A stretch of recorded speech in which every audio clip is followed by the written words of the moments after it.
सबके चहेता पूर्व मुखिया जेकरा के पिछला बार जिता के 5 साल मुखिया के पद पर बैठौनी, अब क्यों बार अपन कीमती वोट देके भारी मत से विजयी बनाई जा।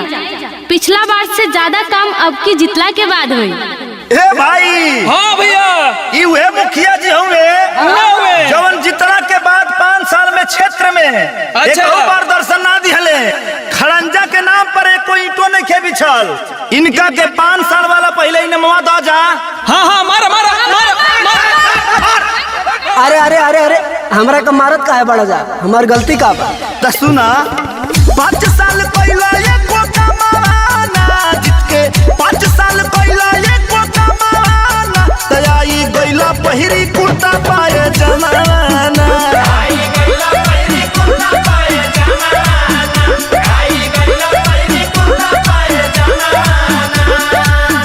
अरे मुखिया जी, तुहरा के पूरा ग्राम पंचायत के लोग मिलके वोट दे के मुखिया बनावल कि अपना क्षेत्र के विकास होई। क्षेत्र के विकास तो ना, बाकी तुहार परिवर्तन पूरा भइल बा मुखिया जी।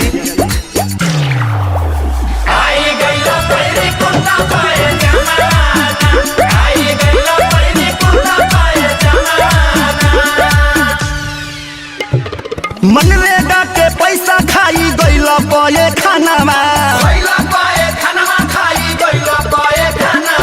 दिहला आवास वाला ये कहू ना मकानामा। मुखिया जी 5 साल में एको काम तो कैला ना, सारा व्यवस्था अपन टंच कैला, जनता पर तो ध्यान ना दिहला। पैसा कैला अपने खतावे में जमावाना, पैसा कैला अपना खतावे में जमावाना तयाई गइला पहिरी कुर्ता पाए जमाना।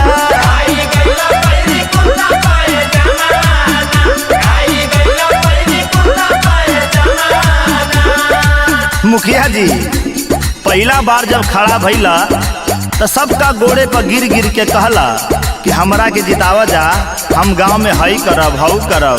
एको काम ना कैला, सारा पैसा हड़प गइला। अरे बुर्बक, सारा पैसा तो पिछले चुनाव में खर्चा हो गई।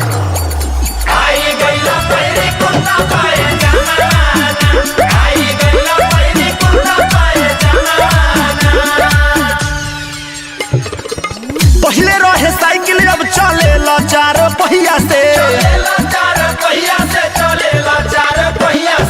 हुलिया बदल गइल मुखिया भइला जहिया से।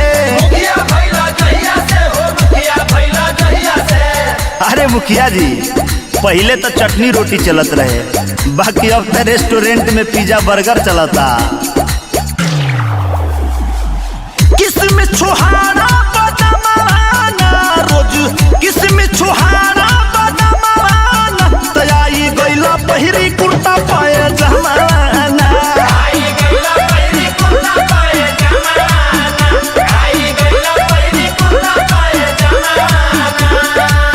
अरे मुखिया जी, तू तो कहला कि गांव में नली नाला चापाकल बिजली के तार खड़ंजा रोड बने, विधवा पेंशन वृद्धा पेंशन मिली।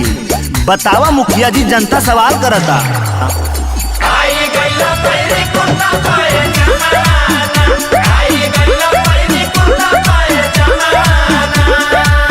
तुहरा बनैखे अब केहू के ट्रस्ट हो, चाही नहीं जनता के नेता भ्रष्ट हो। जनता के तू बतावा मुखिया जी की 5 साल रहला कहाँ? 5 साल में अपना क्षेत्र में दर्शन तो दिहला ना, अब की चुनाव होते लगला गोड़धरिया करे। काम हुए प्यारा